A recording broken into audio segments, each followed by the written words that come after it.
مع أحد مناضلي الشعب المصري الأبطال الحقيقة الأستاذ حمدين صباحي. كنت بسأله قبل الفاصل عن الخطاب أو التصريحات اللي قالها المشير السيسي امبارح في حفل تخريج أطباء يعني حديثي التخرج، وقلت رد يعني حلو عجبني. انت قلت ردين، يعني الرد الاول وبقى رحت عادل الرد فطلع الاخراني مظبوط. احنا انت قلت الاول لازم الواحد يعني يتكلم عشان يبان. تكلم حتى اراك. تمام. مصر محتاجه امل وهي تستحقه، ومفيش امل هيتحقق بدون جهد حقيقي يبذله كل مصري. صحيح. عاوزين نكون واثقين ان البلد دي خيرها يكفيها ومواردها الطبيعيه والبشريه هي عنصر قوه في صالحها. ايوه، عندنا ازمات حقيقيه كبرى متراكمه عبر عقود. نعم، عندنا احلام كبيره هنسعى اليها وموارد اقل من الاحلام. المفتاح في ان مصر تحقق اللي هي عاوزاه، بدءا من استقلال قرارها اللي انها تعمل عداله اجتماعيه، ودي مش هتتم غير بتنميه كبرى. الى انها تبقى بلد ديمقراطي فعلا بيحترم الحقوق بتاع كل المصريين والمصريات، وبينزل الدستور اللي احنا اقرناه الى الواقع، ما يبقاش نصوص في الكتب. مفتاح كل ده اراده سياسيه.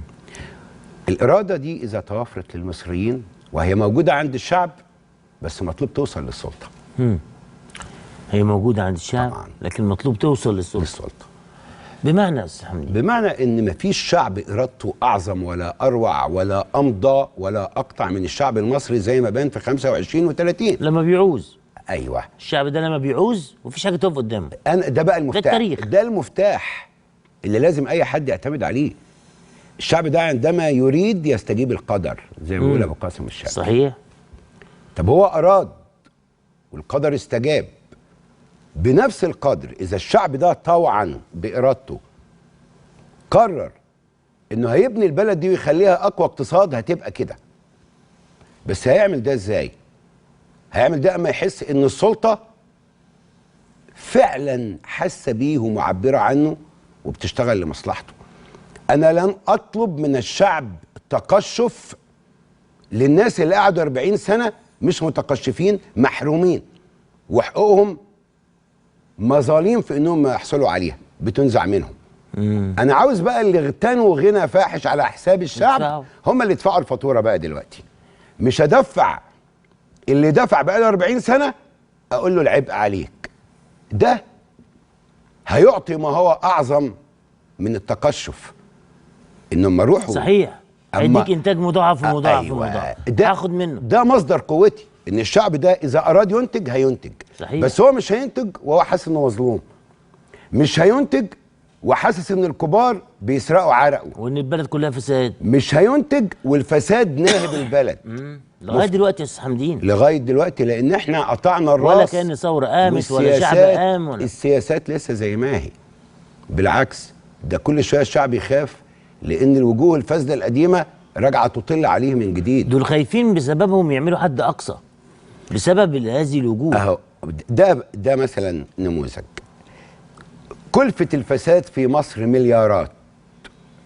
الحاكم اللي جاي يطلب من الشعب العمل، ده مطلب طبيعي والشعب جاهز له، بس الشعب عاوز يعمل وهو ضامن انه هو بيشتغل عرقه هيرجع له ما يتسرقش منه. فالبلد عاوزة عدل. بدون عدل حقيقي، بدون مفهوم واسع للعدالة، لن تجد مصر فرصة عشان تبني نفسها كما تريد.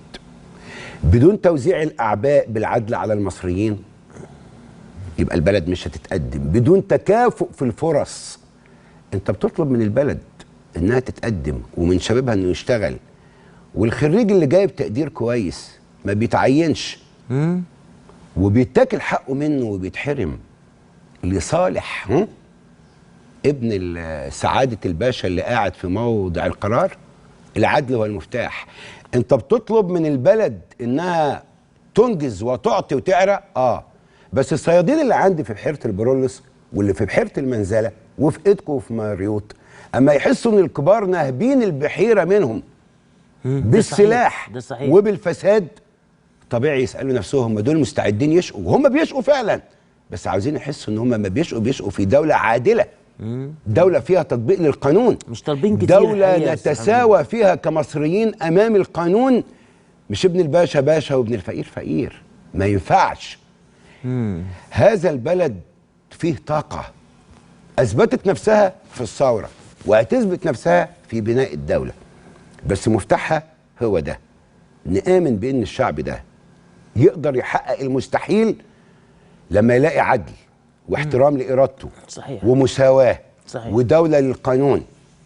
ده المفتقد. صحيح. احنا قلنا يعني انا قلت حاجه بسرعه كده عن الحكايه دي امبارح، وقلت انه ما ينفعش انك تاخد من اللي بياكل رغيف تاخد نص رغيفه، خد من اللي بياكل 5 و6 وبياخد باتيه وبتاع. ده ما ينفعش انا اقول للراجل بتاكل رغيف خد نصه، لا ده ما ياخدش منه حاجه. ده كلام حقيقي. وبعدين الاكيد في البلد دي ان بكره احسن من النهارده اذا وصلنا لاراده سياسيه في السلطه في مستوى اراده الشعب في الشارع.